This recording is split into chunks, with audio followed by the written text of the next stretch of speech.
जी, मैं सवाल यहाँ पे जोड़ रही हूँ सर कि उत्तराखंड में भी ड्राफ्ट तैयार किया गया, तो उत्तराखंड चूंकि पहाड़ी इलाका है, वहां की चुनौतियां डिफरेंट है, वहां पे जो समीकरण है डिफरेंट है, झारखंड का बिल्कुल अलग है, तो राज्य दर राज्य जो कॉम्प्लिकेशंस होंगी वो बदल जाती हैं। झारखंड में आपको क्या लग रहा है कि कुछ दिक्कत बढ़ेगी या कैसी कौन सी चीजें ऐसी होंगी जिसका ध्यान रखना ज्यादा जरूरी बन जाएगा सरकार के लिए, अगर कुछ ऐसा प्लान करती है तो? देखिए, यूनिफॉर्म सिविल कोड में मुख्य रूप से क्या चीज़ें हैं? मुख्य रूप से ये होता है कि शादियां कितनी होंगी, बच्चे कितने होंगे, या जो मेंटेनेंस है उनको मेंटेनेंस कैसे दिया जाएगा। जहाँ तक धार्मिक आस्था का सवाल है उससे यूसीसी से कोई मतलब नहीं होता। जो एसटी वर्ग है, आदिवासी वर्ग है, उनकी जैसे अभी मैंने आपसे कहा था, एक सभ्यता और संस्कृति है और उसको अलग रखना ज़रूरी है।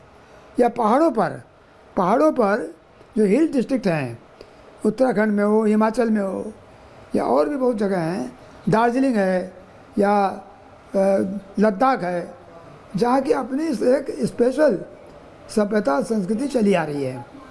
यूनिफॉर्म सिविल कोड का पर्पज बड़ा साफ है कि देश में जिस तरह से जनसंख्या बढ़ रही है और एक धर्म विशेष की जनसंख्या बढ़ रही है वो रुकनी है। केवल पर्पज ये है, इससे ज़्यादा पर्पज कभी किसी के धार्मिक अधिकारों में हस्तक्षेप करने का नहीं हो सकता है। और एक वर्ग की जनसंख्या बढ़ती चली जा रही है, 4 शादियाँ, 44 बच्चे, इसके बाद जहाँ 2% है आज वहाँ 42% है। इससे पूरे देश की डेमोग्राफी चेंज हो रही है और ये बड़ा ही चुनौतीपूर्ण मामला है और सरकार को इस जो जनसंख्या जी एक वर्ग विशेष की बढ़ रही है उसको रोकने के लिए काम करना पड़ेगा। बिल्कुल, और शुक्रिया आपका तमाम बातचीत के लिए शंकर जैन जी। लेकिन इसी के साथ साथ बहुत सारे सवाल खड़े हो रहे हैं कि भी चुनाव चूंकि वहां पर होने हैं, चुनाव के बाद यहां पर जिस तरीके से माहौल बदल रहा है और अभी चुनाव में बहुत बड़ी बड़ी बातें, वादे अभी जेएमएम की ओर से भी निकल के सामने आएंगे। इस बीच यूसीसी को लेकर जो बीजेपी ने बड़ी बात कही, इस पे जो रिएक्शंस हैं जेएमएम की ओर से वो भी निकल के सामने आ रहे हैं। हालांकि देखना यह होगा कि यूसीसी का ये जो मुद्दा है वो चुनाव में कितना असर दिखाता है और इस मुद्दे को लेकर के पब्लिक, जो जनता है, जो वोटर है, वो यहाँ पे किस तरीके से रिएक्ट करती है और क्या सहमति की मुहर लगाती है, इस पर ही देखना होगा अपने आप में। बढ़ते खबरों में आगे और अब बात करते हैं यहाँ पर जिस तरीके से वक्फ बोर्ड संशोधन बिल को लेकर, जिसको लेकर जो सियासत है वो गरमाई हुई है, क्योंकि जमीयते उलेमा हिंद के जो अध्यक्ष है अरशद मदनी जी, उनकी ओर से बड़ा बयान दिया गया और एक बार फिर से मुसलमानों को भड़काने का काम किया गया। उन्होंने साफ साफ ये कहा कि जो वक्फ संशोधन बिल है वो साजिश है, वो कहीं ना कहीं मुसलमानों की जमीनों पर कब्जा करने के जैसा है और उनकी ओर से यह भी कहा गया कि जो बाकी पॉलिटिकल पार्टीज है वो एकजुट हो और उनके पक्ष में, उनके समर्थन में अपनी आवाज को बुलंद करें। रिपोर्ट दिखाते हैं आपको।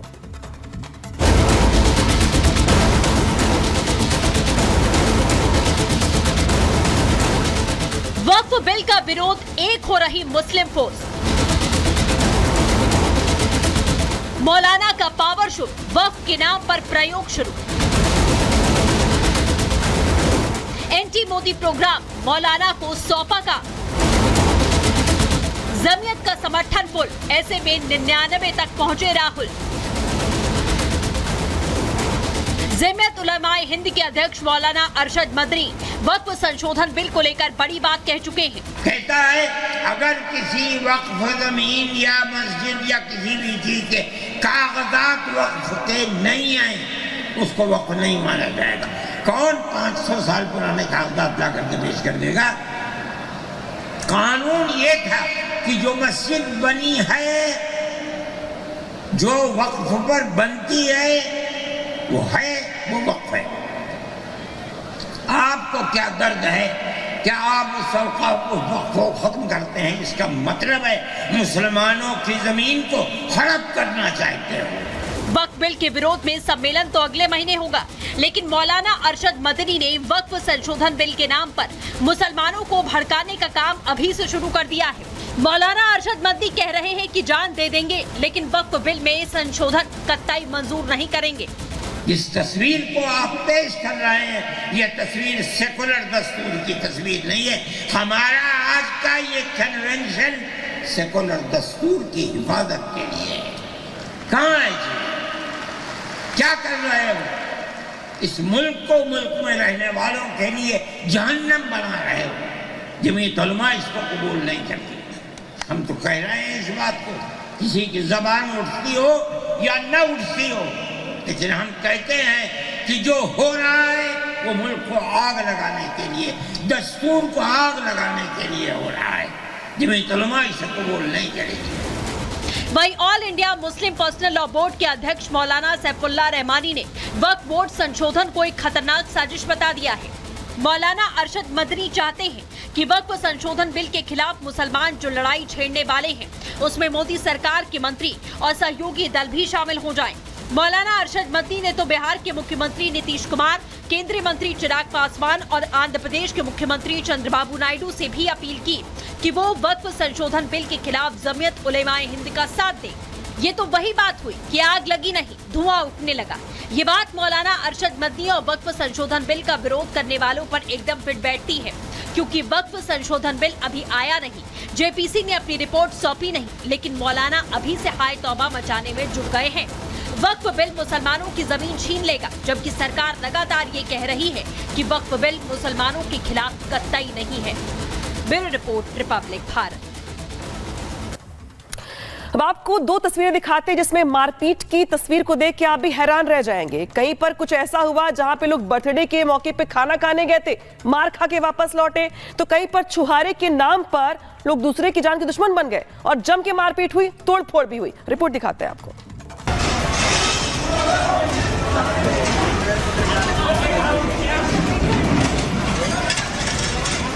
खाना खाने आए थे लेकिन मार खा कर गए।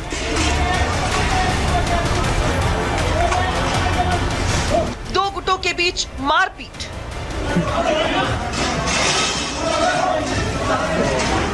एक दूसरे पर की लात घूंसों की बौछार। मारपीट का ये वीडियो बिजनौर से सामने आया है, जहां होटल में खाना खा रहे युवकों के दो गुटों के बीच पहले किसी बात को लेकर कहासुनी हुई और फिर यही कहासुनी मारपीट में बदल गई। किसी ने लात घूंसे बरसाए, किसी ने कुर्सी उठाकर वार किया,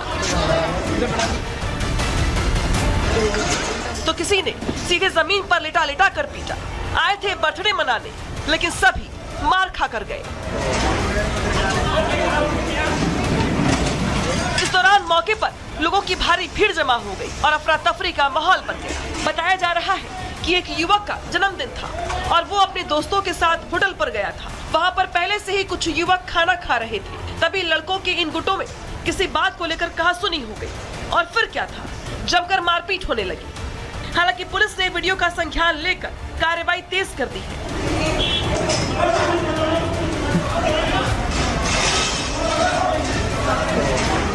और कुछ आरोपियों को हिरासत में लिया गया है। हाल में ही कुछ दिनों पहले संभल से भी कुछ ऐसी घटना सामने आई थी, जहां निकाह के छुहारे बांटने की रस्म चल रही थी। इस दौरान छुहारे के लिए ऐसी लूट मची कि सिर्फ छुहारों के लिए लोग एक दूसरे की जान के दुश्मन बन गए। कुर्सियां तोड़ डाली, एक दूसरे को जमीन पर लिटा कर पीटा। इससे भी मन नहीं भरा तो लाठी डंडों से भी हमला कर दिया। बात सिर्फ इतनी सी थी कि निकाह में छुहारे बांटने की रस्म चल रही थी। इतने में किसी ने छुहारे के पैकेट में हाथ डाल दिया। बस फिर क्या था, शादी के रंग में भंग पड़ गया। शादी में आए मेहमान आपस में ऐसे भिड़े कि कुर्सी और लात घूंसे चल पड़े। इस दौरान मैरिज हॉल में कुछ देर तक अफरा तफरी का माहौल बना रहा। जब मामला बढ़ा तो बात पुलिस स्टेशन तक पहुंच गई। पुलिस ने किसी तरह से जिम्मेदार लोगों को बैठाकर दोनों पक्षों में समझौता करा दिया। Bureau report, Republic Bharat. और अब बात एक ऐसे नारे की जिसको लेके पूरे देश में अब चर्चा हो रही है। उत्तर प्रदेश के मुख्यमंत्री योगी आदित्यनाथ ने एक नारा दिया था कि बटेंगे तो कटेंगे, लेकिन इस नारे की गूंज अब देश भर में सुनाई दे रही है। मुख्यमंत्री योगी आदित्यनाथ के इस नारे को अब साधु संत भी जोर शोर से उठा रहे हैं, जिसमें एक और नाम है बाबा बागेश्वर का। वीरेंद्र शास्त्री ने भी इस नारे का समर्थन किया है और एक साथ लाखों करोड़ों हिंदुओं को एकजुट रहने की अपील की है और यह भी कहा है कि भूल से भी हिंदुओं को जाति में नहीं बंटना है। क्या कुछ कहा गया उनकी ओर से, सुनवाते हैं आपको। गुरु जी, आप सनातन एकता यात्रा निकालने वाले हैं, लेकिन यदि हम हिंदू समाज की देखें, बार बार ये भी प्रश्न उठा है कि हिंदू जातियों में बांटे हुए हैं। आप उनके बीच में एकता किस तरह से डालेंगे? पूर्व समय में भी जातियां थी पर जातिवाद नहीं था।